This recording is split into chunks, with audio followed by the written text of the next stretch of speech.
ಬೇಗನೆ ಅಡಿಗೆ ಮಾಡಿ ಉಣಬಡಿಸಿ, ಬೇಗನೆ ಅಡಿಗೆ ಮಾಡಿ ಉಣಬಡಿಸಿ.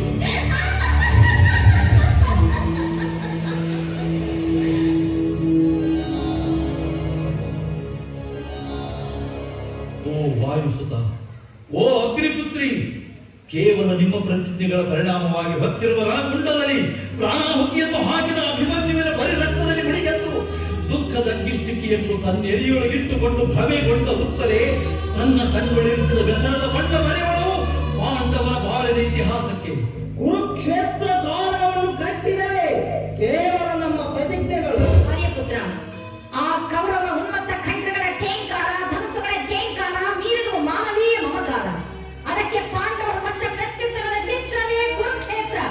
ಆದರೆ ಏನಾಯಿತು ದುಃಖದಜೆ? ನಮ್ಮವರ ನೆತ್ತರೋಳು ಕೈ ತೊಳೆದ ಸೇಡಿನ ಸೈತಾನ ಹುಚ್ಚೆತ್ತು ತಲೆಗೆದರಿ ಕುಡಿಯುತ್ತಿದೆ ಭಾರತೀಯ ರಾಜಾಂಗಣದಲ್ಲಿ ಕರಾಳ ಛಾಯೆಯಲ್ಲಿ.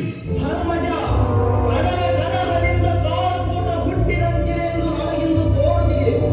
ಆದರೆ ಮುಂದೆ ಹುಟ್ಟಿ ಬರುವುದರಿಂದ ಸಂದೇಹವಾಗಿ ಅವನ ಶಾಂತಿಯ ಅಮೃತ. ವಿಷಯದಲ್ಲಿ ಅಮೃತ ಇಚ್ಛಿಸಿ ಕಾದಿರಬೇಕೇ ಕಣ್ಣಿಗೆ ತುಂಬಿ. ಭೀಮ, ಎನಿತು ನರರ ಮಸ್ತಕಗಳೆಲ್ಲ ನೆತ್ತರೋಳು ಮುಳುಗಿ ಮಾಯವಾಗಿದ್ದವು. ನಿಲ್ಲಿಸಲಾಗದ ನರಮೇಧ ಯಜ್ಞವನು ಕಟ್ಟ ಕಡೆಗೆ ಸತ್ತವರಿಗಾಗಿ ಹತ್ತು ಬಾಳಿ ಕಟ್ಟಿದ ಮುಖಗಳನ್ನು ನೋಡಿ ಆದರೂ ತಡೆಯಲಾಗದ ನಿಮ್ಮ ಕೊನೆಯ ಕೈಯ. ಇದು ಇರುವೆ ಭೂತದಯ ಭೂತದ ವಾಣಿ. ಬೇರೆ ನಿನ್ನ ಮಸ್ತಕದ ಜ್ಞಾನೋಪದೇಶ ಹೇರಿಯನ್ನಾಗಿ ಮಾಡುವ ಗಂಡು ತತ್ವದ ಕುರಿಯ ಗಟ್ಟಿಯಲ್ಲಿ ಪುರುಷ ಸಮೂಹವನ್ನು ಮೌಲ್ಯ ಕುರಿಯನ್ನಾಗಿರಿಸುವ ಅವರ ತತ್ವವನ್ನು ಸವಿದ ಸನ್ಯಾಸಿಯ ಜ್ಞಾನೋಪದೇಶ ಬೇರೆ ಭಾರತದಲ್ಲಿ ಹೊರತರುವ ಕಳವವಾಣಿಯಲ್ಲಿ ಮನುಷ್ಯ ಕುರಿಗಳಿಗೆ ಸಮೂಹ ನೆಲೆಯನ್ನು ಕೊಟ್ಟು ಯಮನ ಕೋಣವನ್ನು ಕೊಟ್ಟಿಕೊಳ್ಳುವ ಮರ್ಮವನ್ನು ತಿಳಿಸಿಕೊಡುವಂತ ಉತ್ತಮ ತತ್ವವನ್ನುಂಟ ಪ್ರಚಂಡ ಪ್ರವಾದಿಯ ಪ್ರಬೋಧನೆ ಬೇರೆ ಭಾರತದಲ್ಲಿ. ಧರ್ಮಜ, ನಮ್ಮ ಸ್ವಾತಂತ್ರ್ಯದೊಳಗೆ ಭಾರತೀಯ ಸ್ವಾತಂತ್ರ್ಯ. ಭೀಮದೇವನ ನುಡಿಯೇ ಭಾರತೀಯ ನುಡಿ. ಧರ್ಮಾವತಾರ ಕೌರವರು ಕೊಟ್ಟ ಕೋಟೆಗೆ ನಾಡಿನ ನಗೆ ಬಾಡಿತು. ಕೌರವೇಶನ ಕುಟಿಲ ನೀತಿ ದೇಶಗಳು ತಂದಿಟ್ಟಿತು ದುರ್ಗತಿ. ಮನುಷ್ಯತ್ವವನ್ನು ಮಣ್ಣುಗೂಡಿಸಿಕೊಂಡ ಮಾನವರನ್ನೇ ಮಸಣ ಮಾಡಿತು ಕವನ ಕುತೂಹಲದ ಗೀಳುಬಾಳು. ಸಮಸ್ತ ಮನುಷ್ಯಕುಲಕ್ಕೆ ದಿಕ್ಕು ತಪ್ಪಿಸಿದ ಭೇದ ಕಲಾ ಪಂಡಿತ ಶಕುನಿ.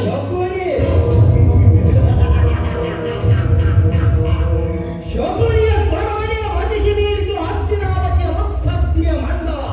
ಮಕ್ಕಳಿಗೆ ಪ್ರಾಣ ಹಾಕಿತು ಆ ಗೌರವನ ಪರಿವಾರ. ದೇವತೆಗಳ ಅಮಂಗಲಕ್ಕೆ ನಡುಗಿತು ನಾಡಿನ ಕಂಪನ ಸಾರಿ ಸಾವು ನೋವುಗಳ ಹೊಳೆಯಲ್ಲಿ ತೇಲಿ. ಹೊರಹೊರಪಿನ ಬಂಗಾರ ಬಣ್ಣದ ಕವರವ ನಾಳಿಗೆಯ ಕರಿ ಹಾವಿ ಹೇಳಿ ಎತ್ತಿ ಮುತ್ತಿಸದೆ ಮಾನವ ಕುಲವನ್ನೆಲ್ಲ ಕೊಲ್ಲಲೆರಿಸುತ್ತಿರುವಾಗ ಧೃತರಾಷ್ಟ್ರನ ಪುಣ್ಯದ ಬುದ್ಧಿ ಸವಿಯುತ್ತಿತ್ತು. ಆಗ ಹಸಿದ ಹೊಟ್ಟೆಯ ಉರಿಯಿಂದ ಕಂಗೆಟ್ಟ ಕುಲಮತಿಯರ ನಿಟ್ಟುಸಿರಿನಿಂದ ಹುಟ್ಟಿ ಹರಿದು ಬಂದುದು ಈ ವಿಪ್ಲವದ ರಕ್ತ ರಣಧುನಿ. ಇದಕ್ಕೆ ಕೇವಲ ನನ್ನ ಹಾಗೂ ಭೀಮದೇವರ ಪ್ರತಿಜ್ಞೆಗಳು ಕಾರಣೀಭೂತವಾಗಿಲ್ಲ. ಜ್ಞಾನಿ ವಿಭೀಷಣರಿಗಾಶ್ರಯವಿತ್ತ ಪ್ರಭು ಬಂದ ಮನೆಗೆ, ಜ್ಞಾನಿ ವಿಭೀಷಣರಿಗಾಶ್ರಯವಿತ್ತ ಪ್ರಭು ಬಂದ ಮನೆಗೆ, ದೀನ ಕುಚೇಲನ ಪರಮ ಗೆಳೆಯ ಹರಿ ಪಾದ ಬೆಳೆಸಿದ ನನ್ನ ಕುಟೀರದೊಳಗೆ. ಇನ್ನಾವ ಸ್ಥಿತಿಗಿಳಿದರು ಸರಿ, ಇನ್ನಾವ ಸ್ಥಿತಿಗಿಳಿದರು ಸರಿ ನನ್ನೀ ಜೀವನ. ಮಂದಹಾಸವ ಬೀರಿ, ಮಂದಹಾಸವ ಬೀರಿ ಬೆಳಗಿದ ನಿನ್ನ ಮನದಂಗಳವ ಮುದ ಆನಂದ ಮಹದಾನಂದ. ಭೀಮ ದ್ರೌಪದಿಯರು ನಿಮಿತ್ತ ಮಾತ್ರ. ಧರ್ಮಚಾರ ಕುಟಿಲ ನೀತಿಯರೊಳಗು ಸಿರಿಸುತರ ಥಳಕ ಬಿಚ್ಚಿ ಕೂಡಲ ಕೊಳಕ ಕೊಚ್ಚಿ ಹರಿಯುತ್ತಿದೆ ಈ ಮಹಾವಿಪ್ಲವದ ರಕ್ತ ರಣಧುನಿ. ಧರ್ಮಜ, ಸಿರಿಮನೆಯ ಮಾಲು ಸುಟ್ಟು ಬೂದಿಯಾಗುವುದು ಸಹಜ. ಹಸಿದ ಬಡ ಹೊಟ್ಟೆಯ ಊರಿಯ ಹತ್ತಲು ಮಾನಹಾನಿಗೊಳಗಾದ ಮಾನಿನಿಯರ ಕಂಬನಿಯ ಕಡಲೊಳಗಿಂದ ಉದ್ಭವಿಸದ ಬಡವಾಗ್ನೆಯೇ ಝಳ ಝಳಪಿಸಿ ಜಡಿಯೇ ಜಾಗೃತವಾಗಲೇ ಮಹಾಕಾಳಿ. ಧರ್ಮಾವತಾರ, ಈ ಭಾರತವು ಮುಸುಗಿದ ಕಾಲರಾತ್ರಿ ಹರಿದು ಹೋಗುವ ಮುಹೂರ್ತ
ಅಲ್ಲ ಈ ಲೋಕಕ್ಕೆ.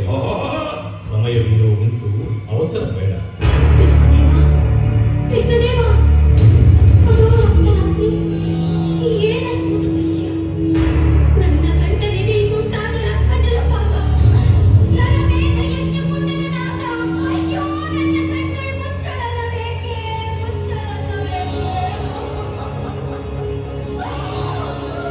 ಎಂತಾದರೂ ಆಗಲಿ, ಉತ್ತರಿಗೆ ಶಾಂತಿ ತೃಪ್ತಿ ಸಿಕ್ಕಲಿ.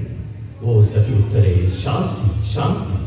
ಉತ್ತರೆ, ಆತ್ಮವು ಅಮರವೆಂದು, ಜನ್ಮಗಳು ಬರುವವೆಂದು, ದೇಹ ನಶ್ವರವೆಂದು, ಭಾರತಿಗೆ ಮಂಗಳವೆಂದು ಹಾಡುತ್ತಿರುತ್ತಾರೆ ಈ ಹಾಡನ್ನು. ಯೋಗ ಪೂರ್ಣ